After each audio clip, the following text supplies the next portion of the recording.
everybody. Welcome back to Reclaim You. Abby's here, and we're going to talk some about family dysfunction or what it means to be a dysfunctional family and how to start to heal in relationships. Yeah. Yeah. And I think specifically too, and also, hi, everyone. Yes, hi. Dive right in.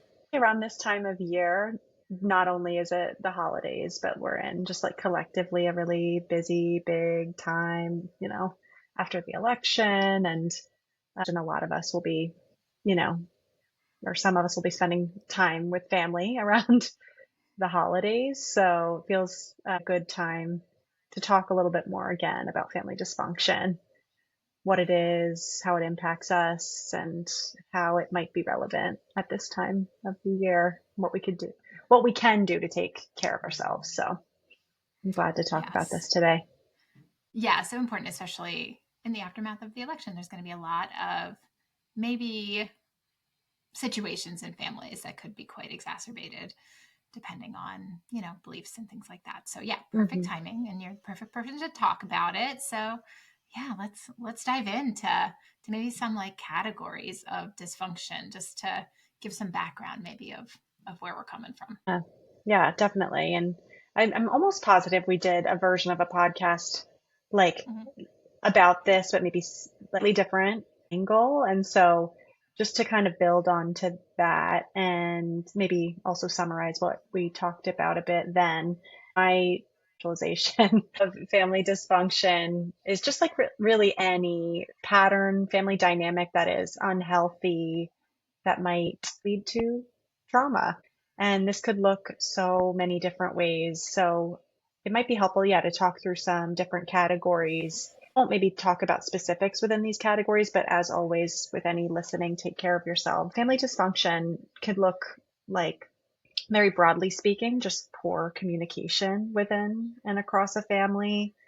It could look like, lack of structure, lack of routine, and then maybe on the opposite end of the spectrum, like really strict rules, rigidity, expectations are impossibly high. Could look like abuse, neglect, like emotional abuse, emotional manipulation. A category that I was like reading about and also thinking about was this idea of just like love, lack Hmm. of unconditional love. That's like a double negative, right? It's Yeah. like, this sort of like you are loved, accepted, appreciated conditionally. That is Hmm. certainly traumatizing. Yeah, just to Yeah. kind of define what family dysfunction is, what it could look like. That's certainly not limited to those categories.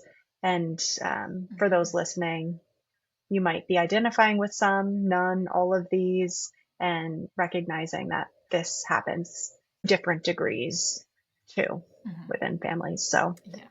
I don't know if you'd add anything to Yeah. that or.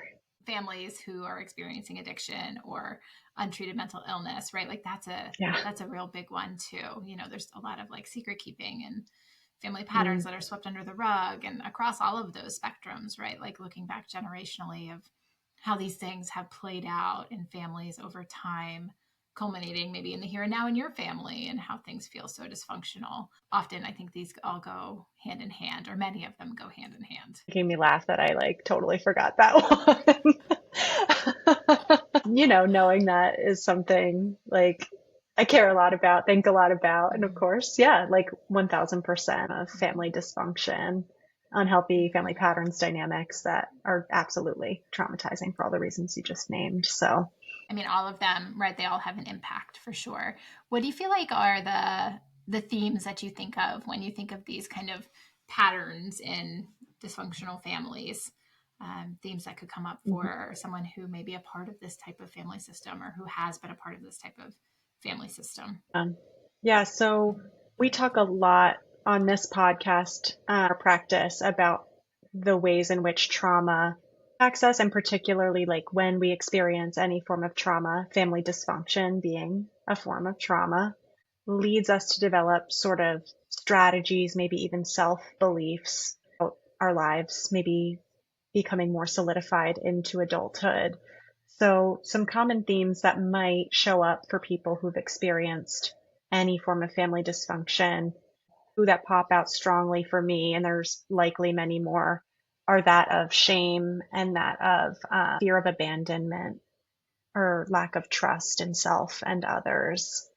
And so to even just like begin with shame, this all makes sense, right? Like if we are experiencing any form of abuse, neglect, even that, rigid, strict rule, end of the spectrum type of family dysfunction, it would make a lot of sense that as a young person in a family system whose brain and nervous system are still, they're so malleable, right? Like the brain is still developing at that time. It would make a lot of sense that a young person might grow up in those situations and think to oneself, like, well, it must be me. I'm the problem. I'm Mhm. bad. Shame is that experience of I am bad. And so, Yeah. you know, shame, huge theme, common theme that might pop up for people. And then again, that fear of abandonment or that like lack of trust that others can get your needs met or be there, fear of people just like leaving. That makes a ton of sense too. And perhaps all of these Yeah. categories, but some that stand out to me are maybe families where addiction is present or that other end of the spectrum, families that have like lack of routine and structure, consistency, reliability, or, a young person in that dynamic might start to develop the belief, I can't trust anyone, I can't rely on anyone. Likely so many more self Mhm. beliefs, themes, strategies that we develop in response to family dysfunction. Those two These feel stand like, out. yeah, yeah, they do. They really do. It's like the undercurrent of so many of the things that we, I think, see in our practice when folks are coming in. The undercurrent of shame is so significant and can be so toxic to people's view of themselves in the world and their family, just of their personhood, and then like abandoning themselves even, so being so afraid of being abandoned by other people that we're also then abandoning ourselves and, the parts of ourselves that have helped us survive. Yeah. And so many other strategies too that we develop. Like we've talked before on the podcast about people pleasing, Mm-hmm. perfectionism, obviously disordered eating. We talk a lot about maybe even people who grow up in these dynamics, patterns, develop their own addiction or Mm-hmm. use substances, alcohol to, yeah, cope, survive. These are survival strategies. And I think it's maybe so important to like note or loop back to the definition of family dysfunction and the ways that it can show up, those categories we talked about. I think a lot about it too, that family dysfunction doesn't necessarily happen in a vacuum.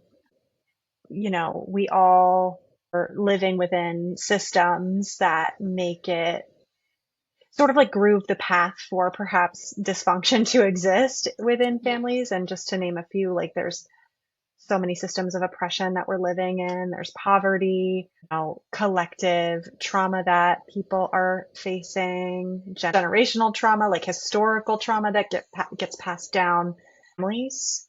So if you're listening to this, and I know sometimes I've had these thoughts or questions in my mind of like, why is my family Mm-hmm. Why is my this? family like this? Yeah. Love them How dearly, did but this like, start? why? Yeah.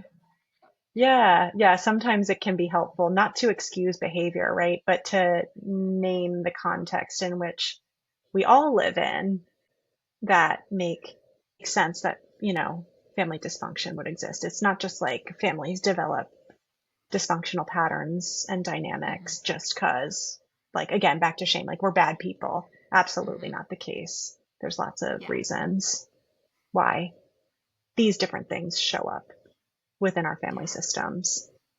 Yeah. For sure. For sure. And, I'm just looking at some of the notes that you wrote about dismissing the idea that our families have had an impact on us. I think a lot of us do that, right? Mm. Like, oh, I got out, like I'm fine, like I'm free now, now I have choice. But can you talk a little bit about that? Of that it also kind of feels like abandonment in some way, abandonment from yourself.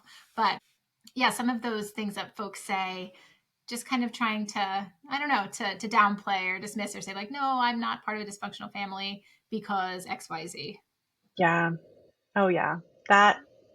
That feels like another common theme that maybe springs up for people who experience family Yeah. dysfunction. Idea that, like sometimes when I talk to people about their families growing up, present day dynamics that exist within families can be pretty common to hear this like sort of not rebuttal, it's not a debate, but like up of, but I love my Mm-hmm. family. Like, don't get me wrong, I love my Mm-hmm. family. They Mm-hmm. are just doing the best they can. They're great people, they're wonderful people. Of course, not everyone's saying this, but this can be a common follow up. I've been there. And what I feel like is most important is to acknowledge that common saying that two things, multiple things can be true at once. Like for some of us, it is absolutely the truth that we love our families, we love our caregivers, we want continued relationships with them. For some of us, not everyone. At the same time, can it also be true that the dysfunction that's existed, maybe continues to exist, has had a real impact on Yeah. or on you or whomever, and that it continues to show up in adulthood or present day? Not that it's okay, but that's okay type thing. Like it's okay that both Mm-hmm. of those things exist, that you maybe love your family and you want continued relationship. Also, there's been real hurt, pain, trauma Yeah. that's been caused by some of those dynamics. And Yeah. again, when we like There's broaden back out to that, yeah, context of like, Mhm. there's so many reasons why family dysfunction exists, help normalize it. Again, not to excuse behavior, but that just feels really important. Yeah, I mean, it feels like a step in taking care of yourself, right?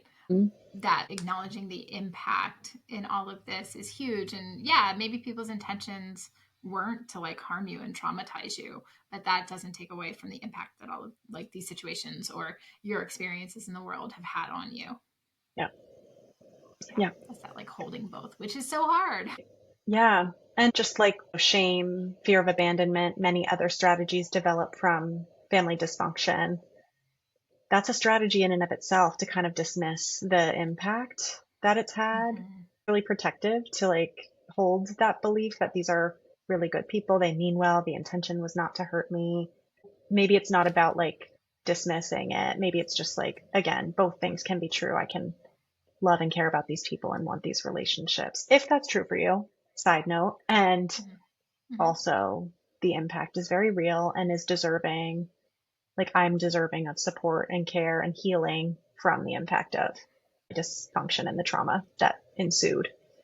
And for some people, it may be like, oh no, they did intend to do harm, right? And I don't Yeah. intend to continue relationships with them. And like, okay, that's fine as well. I think online, this could probably bring us in a different direction that we don't have to go. But there is a lot of discourse about just like cutting people off, like cut Mm-hmm. people off, free yourself, you know, estrangement, all of those things. And that is a really solid option for some people. And for other people, it's really not. It's Yeah. really not. Yeah. It's such a solid option for some people and is a very valid choice for Mm-hmm. those who need to make it. And it's not an easy choice, It sort of is like to not go no, easy. yeah, go no contact or sort of remove relationship situations from your life. At the same time, yeah, it's fully valid for someone to say, like, I want, maybe need to maintain this relationship. So hard because, as with everything on social media, the context is often lost, and Mm-hmm. we don't, to just like, I have to reel myself in, but like, we don't always know someone's situation and sort of throw out this blanket advice or opinion or guidance. And again, everyone can share their thoughts and opinions and feelings, but just to like throw out this, like, you need to get rid of these people in your life, rips text from every unique Yeah. situation that exists out there. And it's not as, or none, social media Mm-hmm. might make it. So it's really Yeah, there's so complex. much nuance. There's so much nuance that's lost in like blanket statements like that. And yeah, sure, sometimes they're warranted, of course, but every situation is so different and every family system is so different. And what people, what their intention is in terms of their own healing, that is also so different. So it's Hmm. like how can you heal alongside of acknowledging that you have been part of this dysfunctional family dynamic? And yeah, it's just going to look so different for everyone. Yeah. We'll probably like get into this more when, we can talk about how to take care of ourselves, family systems like these, actually maybe around the holidays, around this time of year. But it's something that I go back to a lot because it is such a helpful framework for my brain. I have mentioned it, whether it be on a podcast or a blog before, but Wellsby, which I hope I'm saying their last name right, because right now I'm questioning the spelling and my pronunciation of their last name. But listen to a podcast of theirs that was more in the context of boundary setting related to body image, I want to say, and just had like an amazing framework. I don't know if they came up with it or learned it else, but helped me so much. And it's this concept of remove, reduce, protect. Think of reduce, reuse, recycle, but Yeah. remove, Yeah. reduce, protect. And this idea with like boundaries of all types. And in our conversation here, it's around family dysfunction and just navigating family dynamics in general. There is the option of removal, right? Like there's the option that we remove Yeah. certain relationships and situations in our lives that are no longer tenable. Is a choice that we can make for ourselves. Also, for some of us in some situations, that's either not possible or we don't want it. Like we don't Yeah. want to remove ourselves from certain people or situations, or we can't, again, for so many nuanced reasons. So if that's the case, then we can move into the space of reduce. Like if we can't remove, don't want to remove, how do we reduce exposure to the impact of maybe being around that person or in certain situations, reduce exposure to really anything. Mhm. And then, of course, like that is maybe not possible or wanted for a variety of reasons. So if that's the case, we can move ourselves into the category of protect. Like, okay, I don't want to remove or reduce, or I can't remove and reduce. So how do I protect myself? Go to this place when I'm with this person, and maybe we can talk more about strategies for protection, if that's the like sort of path people are taking. But I just love that framework so much because Yeah. it can apply to so many boundary setting Yeah, situations. especially with the holidays coming. But before we go there, let's talk about like over time. I mean, minus the holidays. We're coming Yes. into a Yeah. really hot month and a half. But Yep. outside of that pressure cooker of time, Yeah.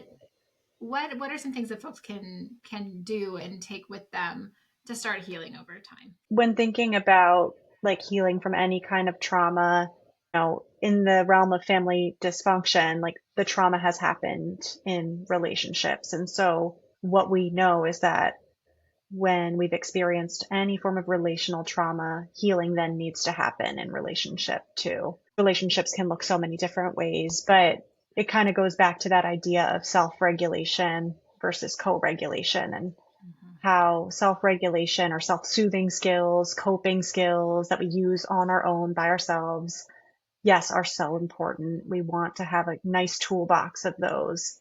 And also, if we grew up in a family system, didn't experience consistent co-regulation, we never really learn that skill of self-regulation. We can't, like, you can think of maybe a baby who is crying, so they're in a state of activation, dysregulation.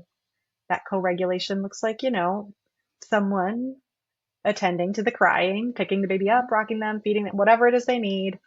That Yeah. baby then can like physically sort of learn that they can shift from a Yeah. state of activation, dysregulation to, oh, I'm good now.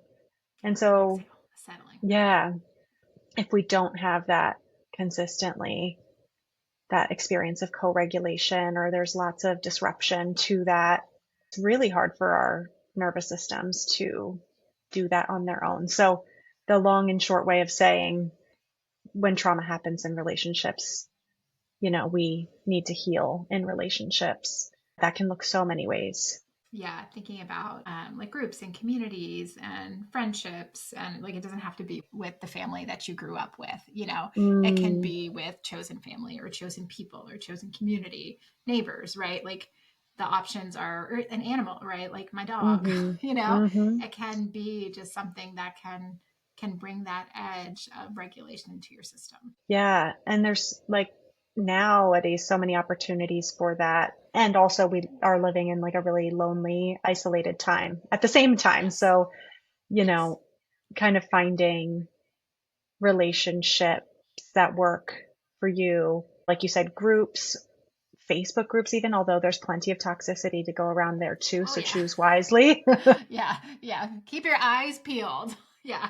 Yeah, maybe find the ones that don't have as much of that or, Ooh, but, but yeah, animals, plants, even, although that's not a human yes. talking back to you, but like there's Uh-huh. something about living beings being in nature that is also really supportive to us. Mm-hmm. So it can look so many different ways. And of course, therapy is way to experience consistent co-regulation or a therapy group or a support group.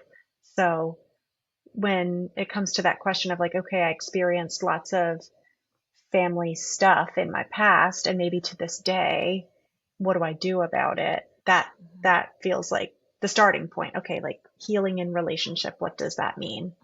Yeah. And I like the question that people can ask themselves, maybe if it feels okay to do, like who in my life, if anyone, again, animal, then feel mutually regulated with? Who do I feel like Mm-hmm. that sense of mutual dysregulation? Mm-hmm. And maybe can I at least right now just like lean more into the spaces and the people that bring me a sense of relation just a little bit more.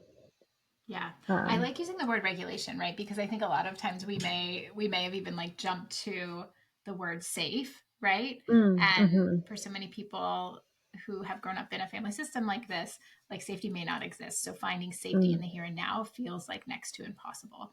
mm-hmm. So like those edges of regulation, I think that's a really wonderful way to put it. Like where do you feel more ease or more spaciousness or more presence? That's like a step towards maybe something else.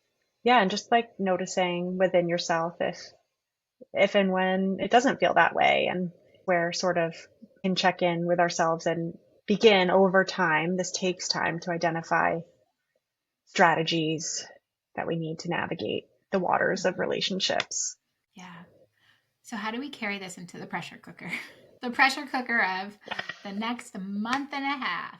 Again, going back to that remove, reduce, protect. Like if that framework resonates, it can be even helpful to journal out, like during this Mm-hmm. holiday season or during this season of life, like what food do I need to like start to explore these categories with? And maybe you could do that in relationship with someone, a therapist or a trusted friend or whomever. And then just with like, let's say holiday gatherings, attending those if you know you're going to be around family where things are challenging, like to kind of do little check-ins. So is there space to check in with yourself before the gathering? You're taking some time to jot down in your notes app on your phone, like how you're feeling, what your thoughts are, um, any strategies or self-care things that you want to have in place, support people, just checking in with yourself beforehand, maybe setting some intentions for yourself. And then if you're able to, this is way harder, but like checking in with yourself during the Mm-hmm. gathering. So room is a great place to do this. Yeah. Like just get away and head on Yeah. over to the bathroom. You might open up that notes up again to just check in, like, oh yeah, what did I tell myself beforehand? Let's like Uh-huh. recenter in what I know is true. And then, of course, like having maybe a plan for after the gathering to take care as best you Mm-hmm. can. That can look so many different ways depending on what you might want or need. But Uh-huh. yeah, those are the big ones that stand out. Yeah, they feel really great and helpful. I'm thinking about how maybe, and I could be wrong on this, I don't know, maybe some people are going to be opting out of holiday gatherings this year. Yep. Hmm. Thanksgiving is what, by the time this comes out next week. So if you're opting out, how are you going to care for yourself? And there may be grief in opting out, right? There may be grief in not being with people who you traditionally have been with, but it's also maybe an act of self-preservation or self-care. So, having a plan for those days to tend to whatever comes up, like maybe it's relief and you can celebrate the relief, and maybe it does feel really lonely and sad. And finding ways to honor that grief and honor, what's held in it, because there's a lot that's held in it. Mm-hmm. Yeah. Setting up that day, that evening, whatever, in a way that gives you space to, yeah, grieve, feel the feelings, but also take really good care of yourself. I'm just imagining it would be that I would need, and this might not be true for anyone listening, but like I would really need to like log off social media and Yeah. Yeah. engage in some healthy distraction Mm-hmm. and like cook a good meal or Mm-hmm. have a friend to call or, those are just Yeah. things that feel enticing to me Yeah. Yeah. on a To day nourish like yourself that. in lots of ways. Yeah. And finding the things that feel good to you, choosing to opt out, because that's a really real, necessary choice sometimes. Sure is. Do you feel like there's anything else you want to add to this about, how to be with yourself through all of this as we kick off the season that we're in? So I would just say, like, not alone in it. And I think a lot of people can identify with family dysfunction to some degree, some way. And that's not to discount like the very real experiences a lot of us have had. So if you can, with others who get it, that can be nice. It doesn't have to happen. So And I'm just thinking now that healing or even identifying some of the categories that Abby spoke about at the beginning of the episode. If you're identifying like, oh, this makes sense, like maybe there's some like dysfunction that's been unspoken in my family system for a long time, just acknowledging that there can be a lot of pain in it, right? And healing, mm-hmm.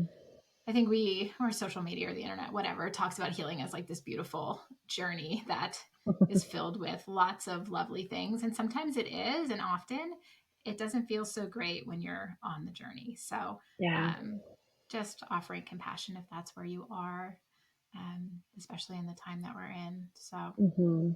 yeah, Yeah.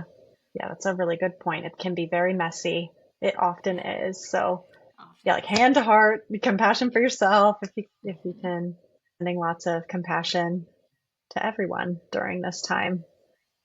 Yes, yes. Well, thank you so much for coming on to talk about this today. Thank you. Yeah, of course. Okay, everybody, we'll be back next week for another episode and look out for a monthly mindful moment from Abby. I'm putting her on the spot now. She's going Yes. to start doing a monthly mindful moment for the podcast. If you like my M's, what are those called? Patient, right? Oh, yeah, it was not an M, it's an alliteration. Wow, I was way off. Yep, an alliteration. That's what we're doing. So be on the lookout to help you get through maybe this season Yeah. as well. So, as always, Awesome. thank you so much, Abby. Thank you. All right, everybody, we'll be back next week and we'll talk to you then.